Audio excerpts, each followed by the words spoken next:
저는 아르메니아 그 지역을 돌아보면서 많은 교회들을 돌아보고 또 탐방을 하면서 큰 감동을 받았어요.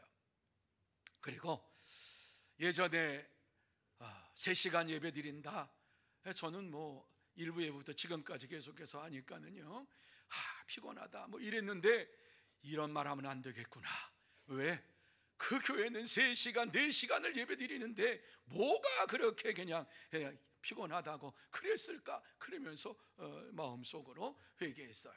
여러분, 아르메니아 교회, 그 교회들을 돌아보면서 그 지역에 지금도 그렇게 예배를 드리는 이러한 모습을 볼 때에 얼마나 감사한지 몰랐어요. 지난주에는 조지아를 말씀드렸는데 이번에는 아르메니아를 말씀드리는 거예요. 아르메니아를, 여러분, 세상에서 기독교를 국교로 만든 최초의 나라가 아르메니아입니다. 그래서 이 아르메니아는 1세기의 사도 바들로메와 다데오가 그곳에 와서 복음을 전하기 시작했고, 그곳에 예수를 그리스도로 믿는 사람들이 생겨나게 되었는데, 그 나라가 301년에 기독교를 국교로 만든 것입니다. 그때의 301년에 그레고리오라고 하는 분이 이제 아르메니아의 군주였던 티리티데스 3세에게 와서 복음을 전했습니다. 물론 백성들 가운데 많은 사람들이 예수를 믿고 있었지요. 그런데 티리티데스 3세에게 복음을 전하자 이 왕이 예수님을 그리스도로 영접하면서 이제 우리나라는 예수를 믿는 국가다, 이렇게 선포를 하고 기독교 국가가 되었습니다. 그 전에는 예수 믿는 사람도 있었지만은 우상을 섬기는 사람들이 더 많은 이러한 지역이었습니다. 조로아스터로교라고 하는 이러한 불의 신을 믿는 이러한 자들이 그곳에서 이제 우상을 섬기면서 예배를 드렸던 이러한 곳이지요. 그런데 그레고리라고 하는 이 사람 한 사람이 찾아와서 복음을 전하게 되었고, 왕이 이와 같이 복음을 받아들임으로 인하여서 로마 제국보다도 먼저 세계 최초의 기독교 국가가 되었습니다. 그때부터 지금까지 1700년, 아니 2000년 지나가는 동안에 예배를 드리는 교회들이 많아졌고, 또한 이제 모여서 예배를 드리다가 또 기도하기 위하여서 산으로 올라갔는데 그곳에 수도원이 생겨가지고 그곳에서 많은 수도원에서 지금도 기도하는 자들이 많이 있고 예배를 드리는 자들이 많이 있습니다. 그래서 전체 인구의 97%가 예수를 믿는 이러한 나라로 지금까지 이루어지고 있습니다. 이 나라가 1992년에 독립을 했어요. 91년 소련이 붕괴됨으로 인하여서 소련 연방에 있다가, 그 전에 러시아 제국에 있다가, 그 전에 알렉산더 그 지배하에 있다가, 그 전에 로마의 지배하에 있다가 이와 같이 이제 1992년도에 독립을 해서 이와 같이 하나님 앞에 영광을 돌리고 있습니다. 여러분, 한 사람의 이러한 영향력, 한 사람이 그리스도를 위하여 헌신하며 죽을 때에 많은 열매가 맺어졌고, 지금도 곳곳에서 땡그렁 종소리가 울려 퍼지면서 하나님 앞에 예배를 드리려고 나오는 이러한 성도들로 가득 찬 교회가 되어 있습니다. 오늘의 본문의 말씀으로 돌아가서 예수님께서 헬라 사람들이 예수님을 만나러 왔을 때에 제자 가운데 빌립과 안드레가 예수님께 여쭈는 것으로 오늘 본문의 말씀이 시작이 되는 것입니다. 그때 예수님께서 헬라 사람들이 예수님을 만나러 왔습니다 말씀을 하니까 이제 영광을 얻을 때가 왔도다 이렇게 선언하셨는데, 이 말씀의 의미가 무엇인지를 깨닫지를 못하고 예수님께서 하시는 그 말씀이 무슨 뜻인지도 알지 못했습니다. 그러면서 예수님께서 하신 말씀이 오늘 한 알의 밀이 땅에 떨어져 죽으면 많은 열매를 맺게 될 것이라고 말씀합니다. 뿐만 아니라 세상에서 자기 생명을 미워하는 자는 영생하도록 보존하리라고 말씀을 합니다. 뿐만 아니라 또한 나를 섬기는 자는 나 있는 곳에 있으리라고 하시고 하나님께서 그를 귀히 여기실 것이다 이렇게 말씀합니다. 왜? 예수님께서 이 말씀을 헬라인들이 찾아왔을 때에 제자들에게 하셨을까? 그들을 따라가서, 헬라 사람들을 따라가서 헬라의 왕으로 영광을 받으시기 위함입니까? 아닙니다. 그러면 우리가 한 알의 밀처럼 죽고 많은 열매를 맺으려면 어떻게 해야 할 것인가를 본문의 말씀을 통해서 나누고자 합니다. 제일 첫 번째로 우리에게 주시는 말씀은 한 알의 밀처럼 내가 죽으면 많은 열매를 맺을 줄 믿어야 한다는 말씀입니다. 여러분, 24절 말씀을 한번 보시기를 바랍니다. 24절 말씀에 무엇이라고 말씀합니까? 같이 한번 읽습니다. 한 알의 밀이 땅에 떨어져 죽지 아니하면 한 알 그대로 있고 죽으면 많은 열매를 맺느니라. 아멘. 여러분, 이건 자연적인 진리입니다. 이건 모르는 사람이 없습니다. 한 알의 밀이 땅에 떨어져 죽으면 많은 열매를 맺을 것이다, 결실을 맺을 것이다, 다 알고 있습니다. 그런데 오늘 이 말씀을 하시는 이유가 무엇입니까? 우리가 한 알의 밀알처럼 죽을 때에 많은 영혼을 구원할 수가 있다라고 하는 말씀을 주시고 있는 것이지요. 그렇습니다. 많은 열매를 맺기를 원한다면 우리가 먼저 할 일은 밀처럼, 한 알의 밀처럼 우리가 죽어야만 합니다. 세상 사람들은 오늘도 이 시간도 바쁘게 살아갑니다. 그래서 그들은 이 세상에 살면서 하루가 24시간이지만 25시간으로 쪼개서 사는 바쁜 자들이 오늘날도 있습니다. 아니, 우리 가운데도 있지요. 그래서 어떤 이들은 믿음의 삶을 살면서도 주일까지 일을 해야 한다고 생각을 하면서 시간 날 때에 하나님 앞에 나와서 예배를 드리면 되지, 이렇게 생각하면서 사는 이들이 너무나도 많이 있습니다.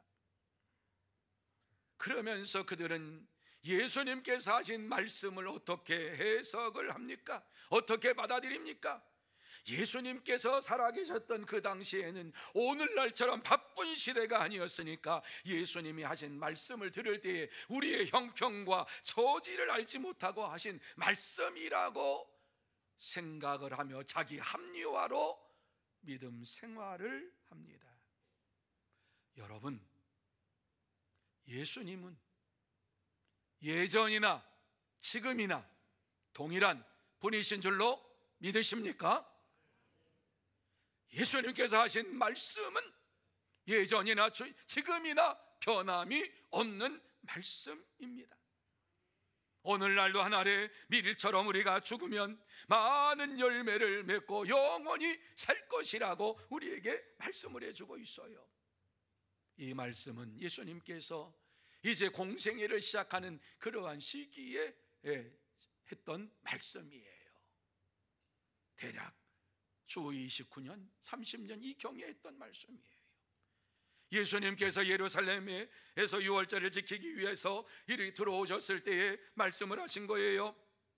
당시 예수님께서 예루살렘에 들어오실 때에 많은 사람이 종려나무를 흔들면서 호산나 찬송하리로다, 주의 이름으로 오시는 이여 곧 이스라엘 왕이로다, 이렇게 예수님을 찬양하며 칭송하며 맞아들였어요.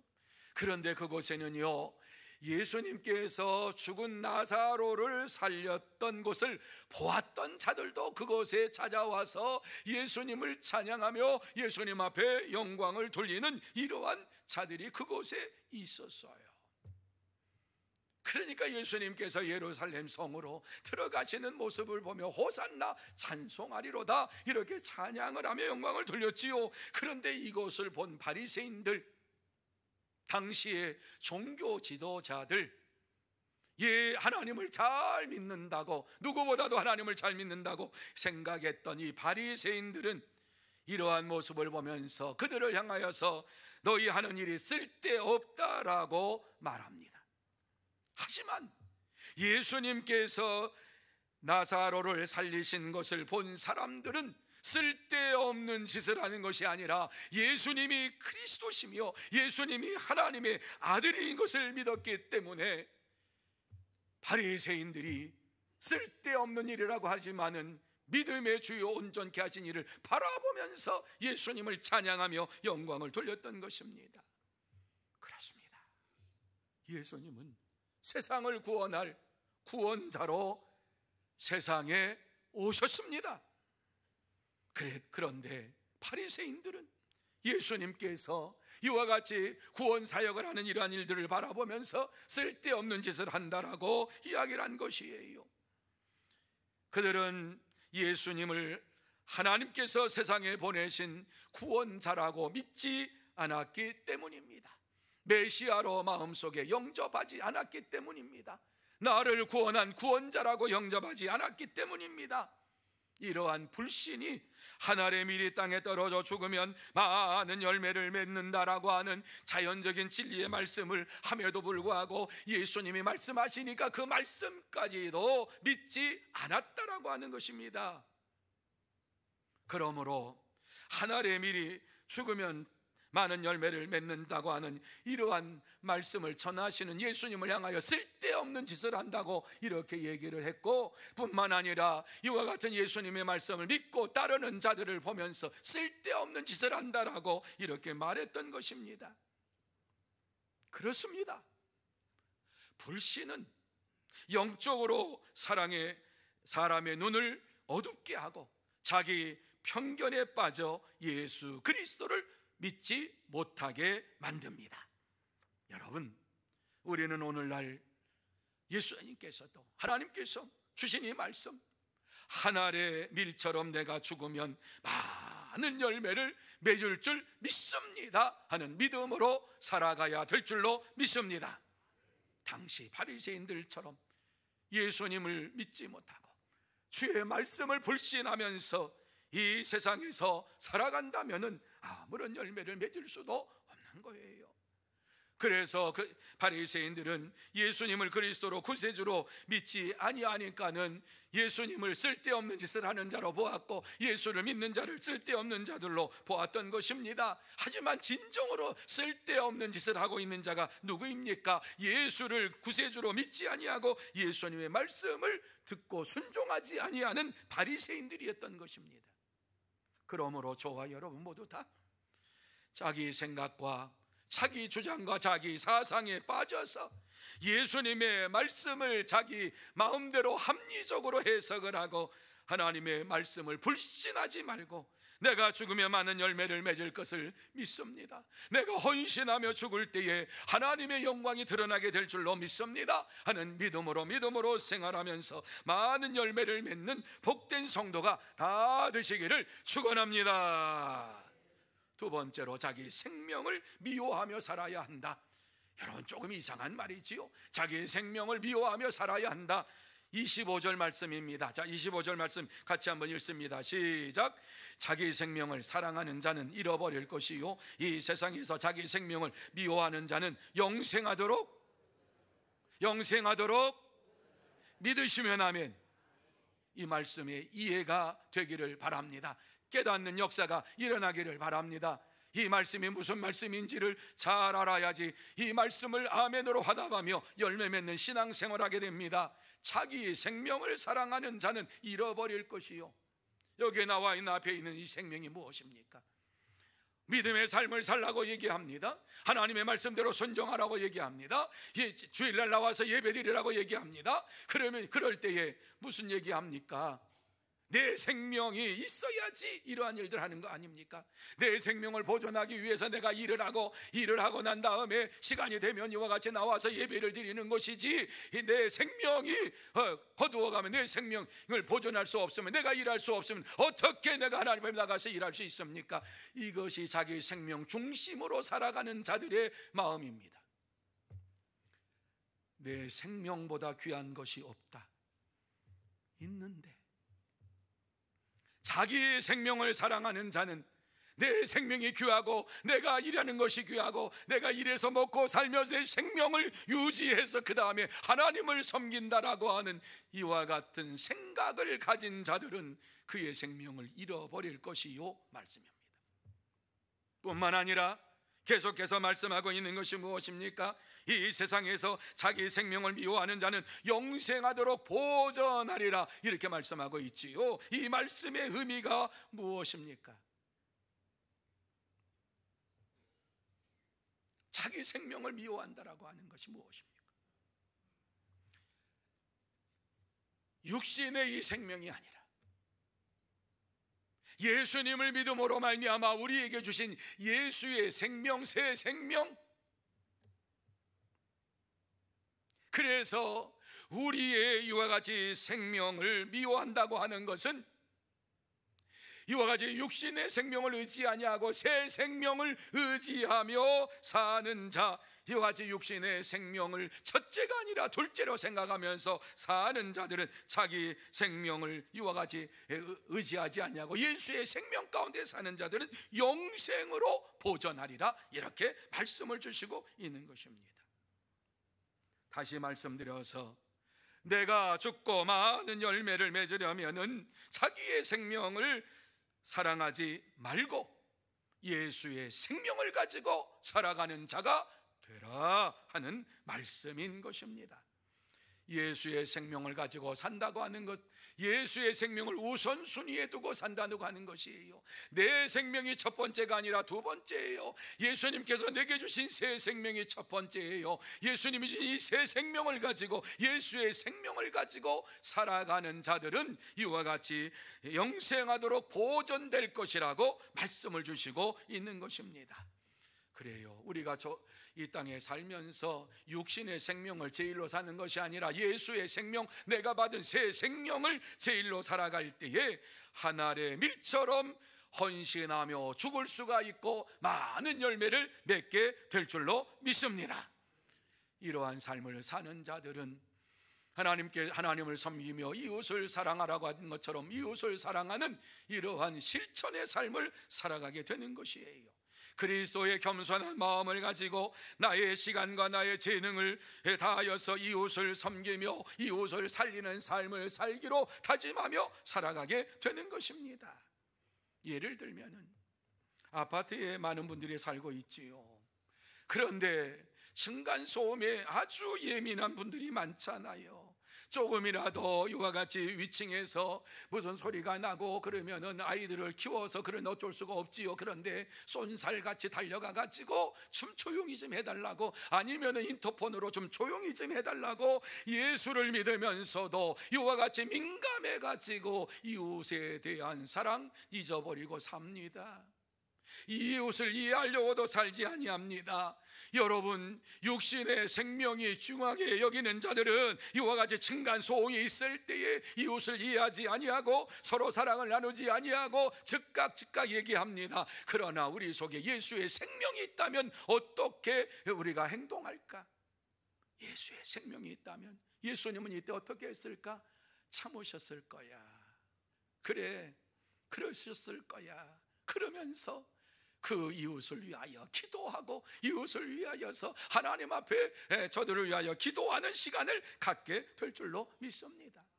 뿐만 아니라 공동체 생활을 하면서 꾸준히 일을 하는 이러한 일은 나는 못한다고 이렇게 얘기할 때가 있지요. 그런데 어떻습니까? 동장에 일을 하고 통장에 일을 하고 이 사회를 봉사하며 섬기는 이러한 일들을 하는 것을 볼 때에 이것이 예수의 생명을 가지고 할 때에 하나님께서 영광을 받아 주실 줄로 믿습니다. 그렇습니다. 우리는 지금 살고 있는 지역 공동체를 위하여서 내 시간을 드리고 내 재능을 드리고 내 물질을 드릴 때에 하늘의 미랄로서 살아가게 될 줄로 믿습니다.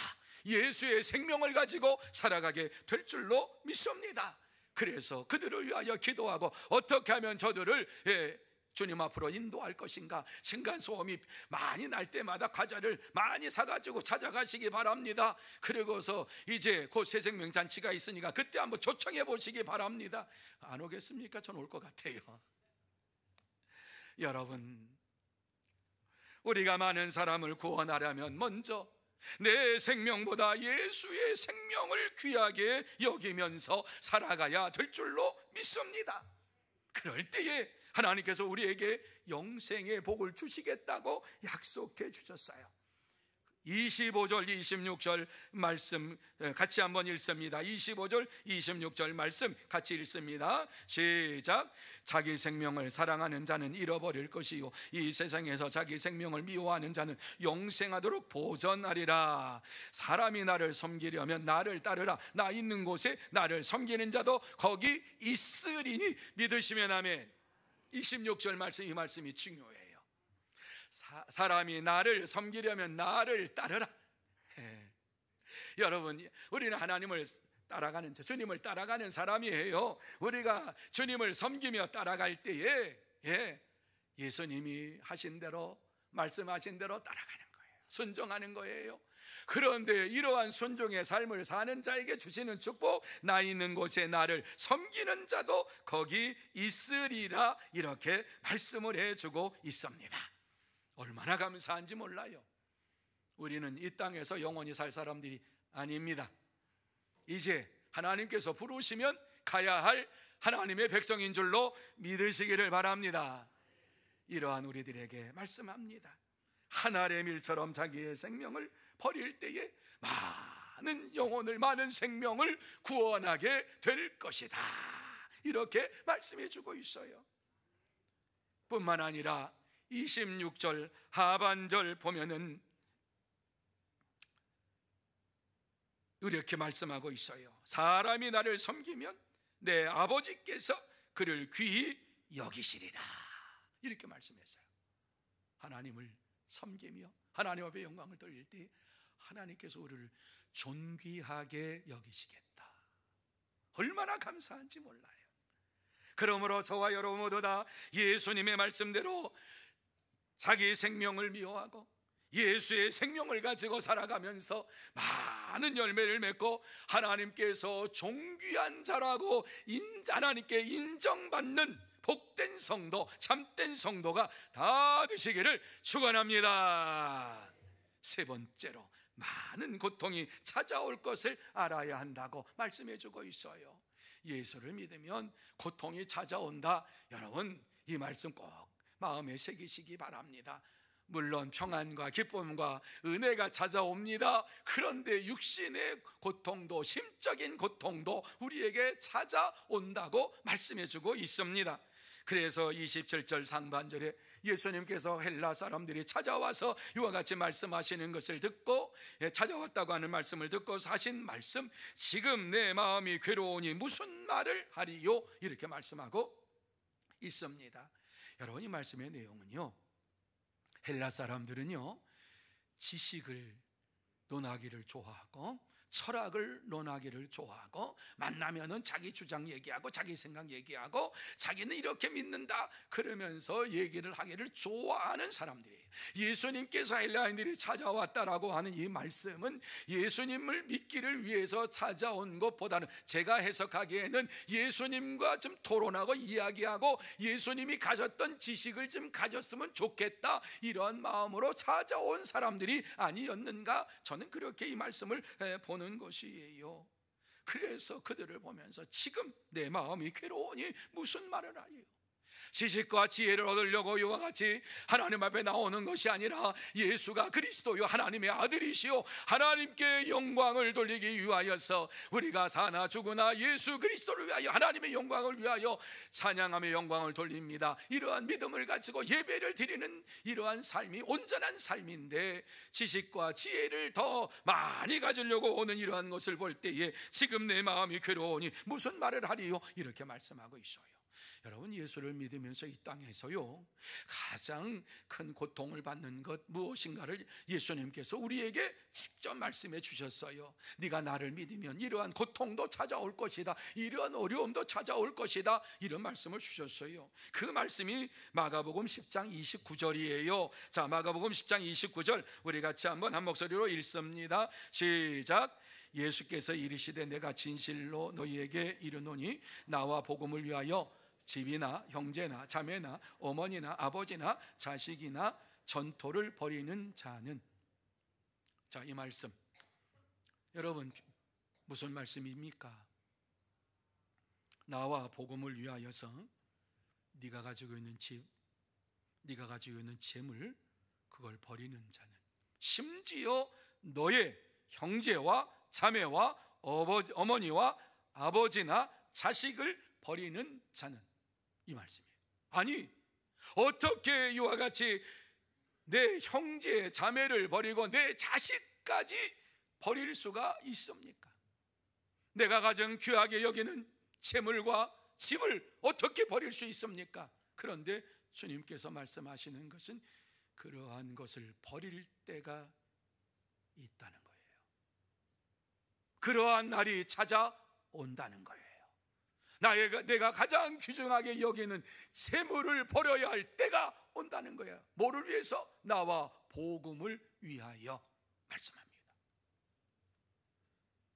이게 심적 고통이지요. 생각해 보세요. 내 혈육을 버린다고? 내 재물을 버린다고? 아깝지 않아요, 여러분? 아깝잖아요. 입술로는 얼마든지 해요. 나의 모든 것 드립니다. 내 재산 드립니다. 내 집 드립니다. 내 생명 드립니다. 내 자녀 드립니다. 안 드려요. 실제적으로 입술만 드리는 거죠. 그럴 때가 온다는 거예요. 그거 할 수 있냐는 거예요.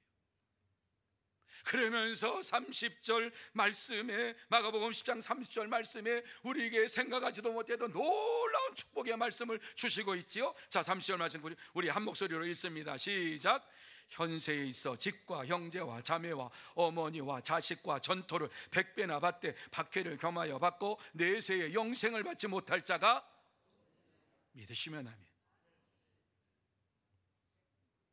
자기의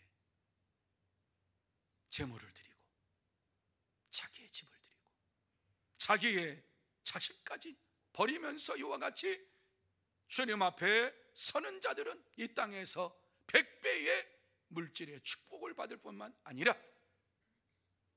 내세의 영생을 받지 못할 자가 없다.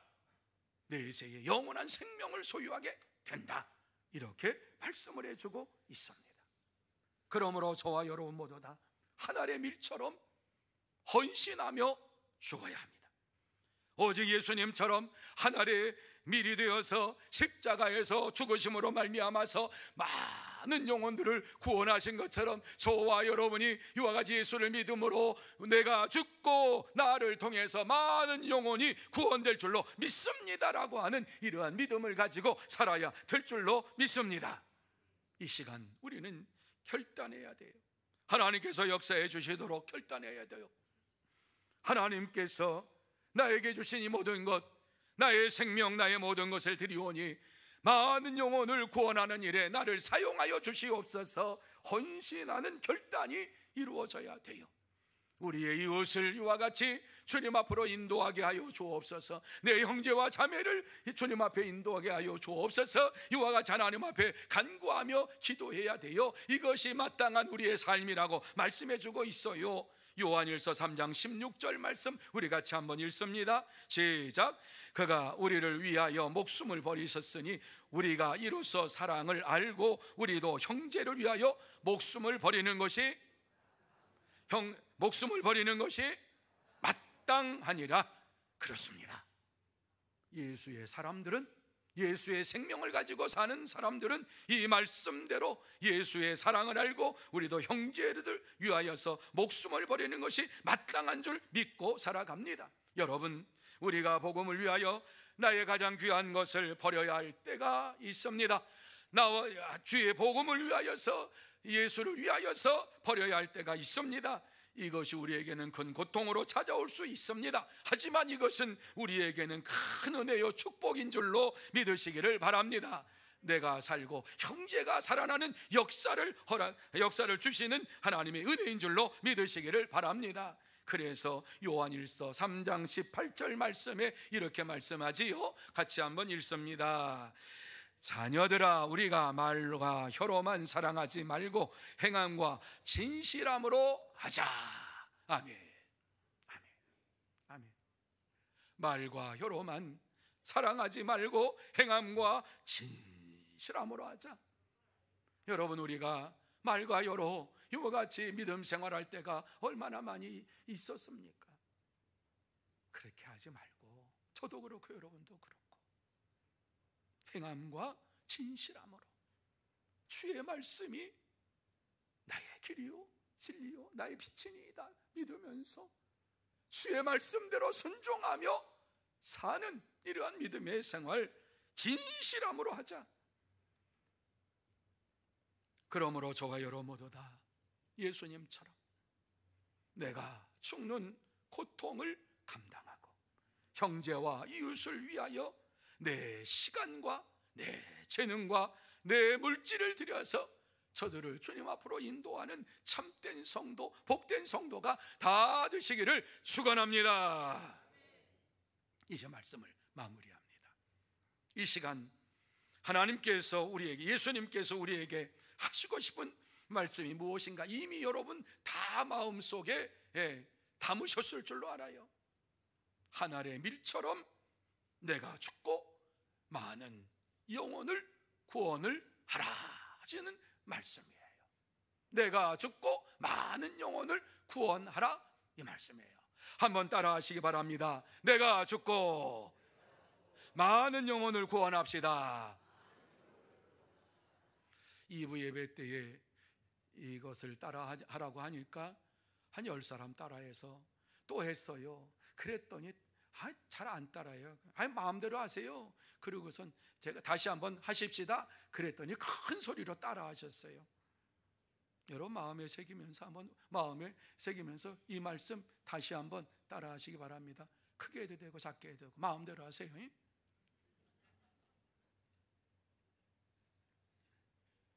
내가 죽고 많은 영혼을 구원하게 하옵소서.